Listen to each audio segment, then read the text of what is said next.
گوجری زبان میں اپڈیٹ سنیے۔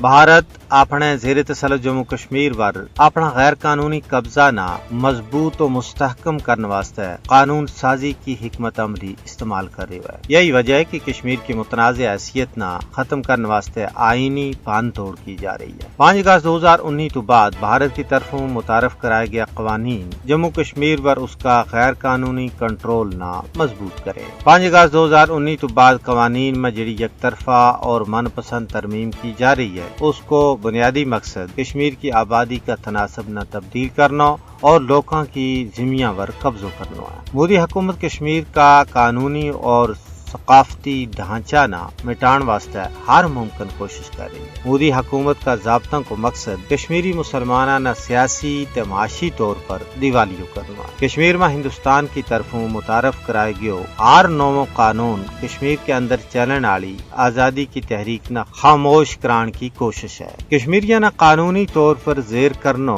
جنیوا کنونشن اور انسانی حقوق کا مسلمہ اصولوں کی سنگین خلاف ورزی ہے۔ کشمیر کے خصوصی حیثیت کو خاتمہ UNSC کی قراردادوں کی نفی ہے، لیکن کشمیر کی صورتحال پر ڈونگی نظر رکھنے والا ماہرین کو کہنا ہے کہ بھارت کا سارا غیر قانونی اقدامات کے باوجود کشمیر کی متنازع حیثیت نہ بٹائے نہیں جا سکتا۔ بھارت نہ دیر یا سویر کشمیریوں کو حق خود ارادیت تسلیم کرنا پائے گا۔